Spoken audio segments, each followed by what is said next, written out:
you recently, Talkers Magazine, they released the 2024 Heavy 100 list. For anybody that doesn't know Talkers Magazine, they put out a list with the most important talk radio show hosts in the USA, and you are now 33 on that list. I had an opportunity to look at the list. From 1 to 32 are all white. You are the first African-American person on that list this year. 1 to 32, you're number 33. What does that mean to you? Yeah. Well, again, I'm grateful for the opportunity to be on the list. I was at number 45 last year, and my brother, Derwin, who's probably watching right now, my brother Derwin, we call him Doobie. Doobie said to me on more than one occasion, Negro, next year you got to get off of 45 because you know who number 45 is, right? So he was like, you got to get off of 45. So I went to work, try to do my part to get off of 45 to make my brother happy. So I'm grateful that I jumped, whatever that is, 12 spaces from 45 to 33. I take your point that there are 32 white folk above me, mostly all conservatives, because talk radio is a conservative medium. I call it a conservative citadel. So in some ways, it's almost surprising that I show up at number 33 as the first black person on the list. So I'm grateful for that on the one hand. On the other hand, it shows all the work that needs to be done. Last year, I received the Freedom of Speech Award, the highest award in the talk radio industry. It's called the Freedom of Speech Award. I was humbled last year to be the recipient of that award. And in my acceptance speech, I took a moment. I didn't know I was going to land on this largely white conservative audience. But I took a moment to share with them that we are inexorably hurtling toward that moment where for the first time in American history, the nation will be more majority colored than it is white. People of color will outnumber our white brothers and sisters. America will be a majority minority country, if you will, just a few years from now. And so I was saying to them, this audience in my acceptance speech, that if you are a content producer, if you are a product producer, and you don't understand what these demographic shifts mean, and you don't start to address them now, you are going to be bankrupt. Not just ideologically, but financially bankrupt. Because that's the America that we're living in, and that's where we're headed, a majority minority country.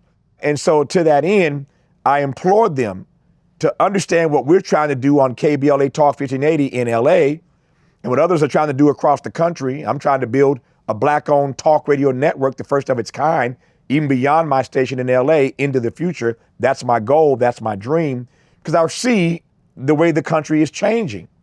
And so to be 33 on the list, on the one hand, is a beautiful thing. I celebrate that. I'm honored by it.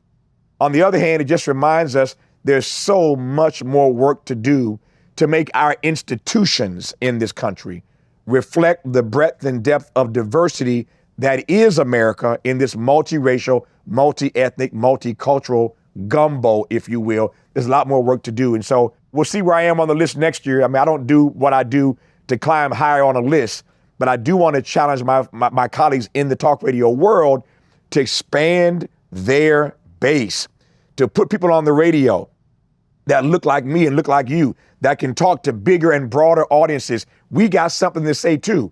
Our voices ought to be amplified as well. That's my challenge to the talk radio industry largely, but I'm honored to be sitting at 33. Yeah, speaking of your show, I know you're going to be down at the DNC, August 19th through the 22nd, I believe. I read the press release that said you were offering your show free of charge. Yeah. To all urban stations across America. Did I get that correct? Correct. So we'll be at the DNC in Chicago, Democratic National Convention, where Kamala will take the mantle and become the official. She's already the official nominee, but she will accept that nomination in Chicago. She and her running mate, Tim Walz, and off and running they will be. So we'll be there covering that convention live. It's another historic moment for Black America, and I wouldn't want to miss it.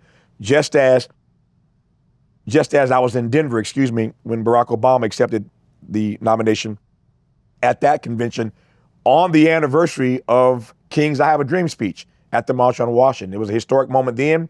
It will be historic for Kamala Harris in Chicago this time around, and I'm excited to be there. But because I recognize that there are urban stations serving Black people all across the country who may not have the resources to send a team of people to Chicago to cover the convention, I have offered any urban station in the country, no matter what your format is, gospel, R&B, pop, hip hop, talk, whatever your format is, if you're an urban station serving an urban audience, I've offered my program for that 1 week free to any station that wants to carry it. We're broadcasting live 11 a.m. to 2 p.m. Chicago time. They can take the feed live. They can take it and run it tape delay. But I want to just make sure that we talk to as many people as we can, Black folk in that particular week, exposing them to what's happening in this historic moment in the great city of Chicago. So we offered the program to any urban station that wants to carry it at no charge, just for that 1 week. And I'm grateful to say that there are a lot of stations from New York to Florida to Texas and beyond who are signing up to carry our program in that 1 week. So again, just more stuff to be grateful for. Absolutely. I'll close it out with a question from one of the Vlad TV members. At Yusuf Trowell asks, if you were to hold the State of the Black Union in 2024, who are a few of the Black influences that come to mind as potential invitees? And additionally, if you didn't participate as a moderator, who would you select for that role? Well, the second question is much easier than the first. If I'm doing it, I'm moderating it. So that's easy. If I'm going to do the work to put it together, you better believe I'm going to moderate it. Although over the years, I did have other moderators, Charles Ogletree, I think Michelle Martin come to mind, other people who did moderate that on certain years when my hands were just kind of full. But I'm always happy to moderate those kind of conversations. We just had a big conversation for 3 hours recently on C-SPAN that I moderated. First time I'd done that in a while. A dozen people, as I usually do, talking about climate justice, climate equity, climate resilience for the Black community. We are the disproportionate victims of these climate maladies, these climate catastrophes, but we're being left out of that conversation. So part of my work in witness was to pull together a national conversation around these climate issues that I moderated for 3 hours live on C-SPAN. You can go to the C-SPAN library and watch that if you so choose. It was an amazing conversation. The first time that America had seen a stage full of nothing but Black folk talking about climate. It was a major moment and a highlight of my career, and I enjoyed moderating that. So if I did it again, I'd like to moderate it. I enjoyed doing that. In terms of panelists, it's a good question. I'm not trying to escape the question or punt it. I really don't know. And I don't know because what made the symposium, what made SOBU, State of the Black Union, what it was, is that we were talking to persons in real time who were in fact influencers, thought leaders, and opinion makers. And so I haven't done that for some years now. So if we brought it back, I'd want to tap into that same vein. Who are those thought leaders, opinion makers, influencers in real time who I'd want to have on that stage? People like Wes Moore come to mind immediately, Governor of Maryland, very unique position that he holds right now. And I'm sure if I had time to think about it, there are others. But the point of those symposia were always to talk to folk in real time. I suspect there are some persons writing essays in this book.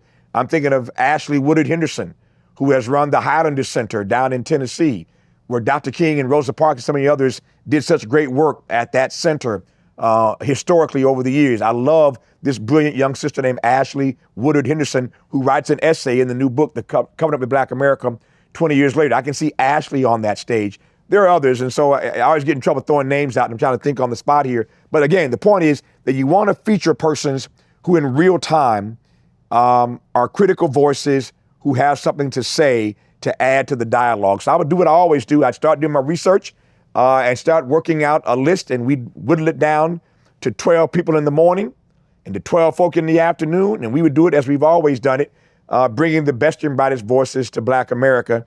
Not sure that's going to happen right about now with all the other things I have on my plate, but I appreciate the question. Absolutely.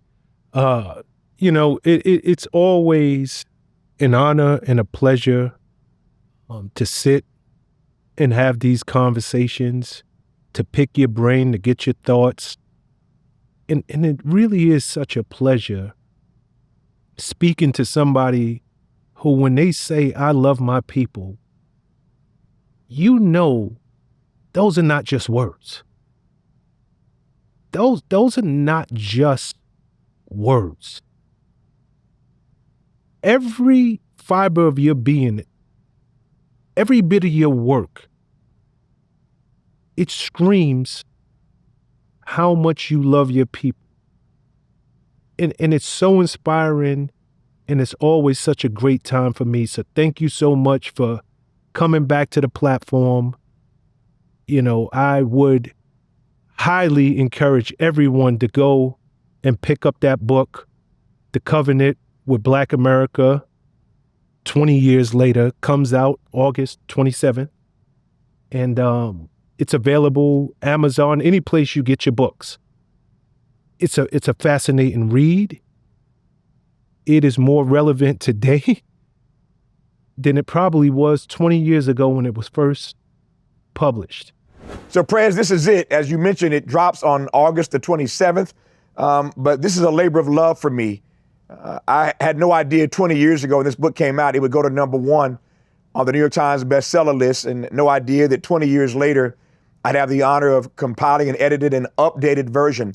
There's some amazing essays in this book written by some brilliant thought leaders, opinion makers, and there's a wonderful afterword in the book written by Nikki Giovanni.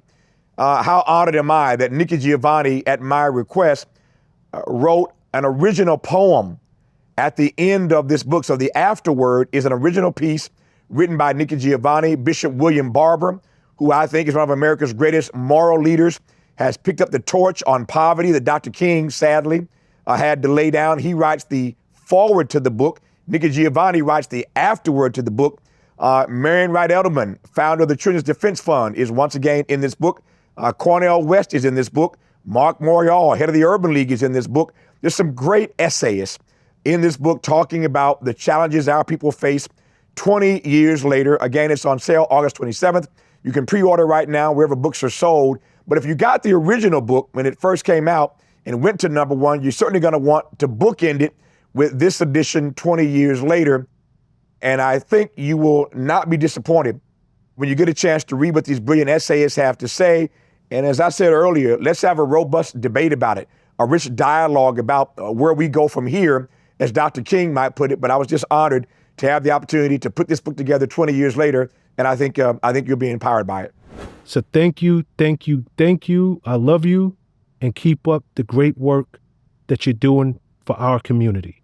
I close prayers where I began. I was grateful for the invitation by Vlad TV to come back on. I said under one condition, I will do it, and that is that Sean Prez has got to be the interlocutor. So I am grateful once again for your brilliant and thoughtful questions, always tough, but always fair.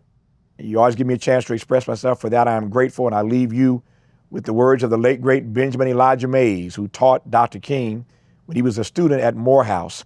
I have only but a minute, only 60 seconds in it, forced upon me, can't refuse it, didn't seek it, didn't choose it, but it's up to me to use it.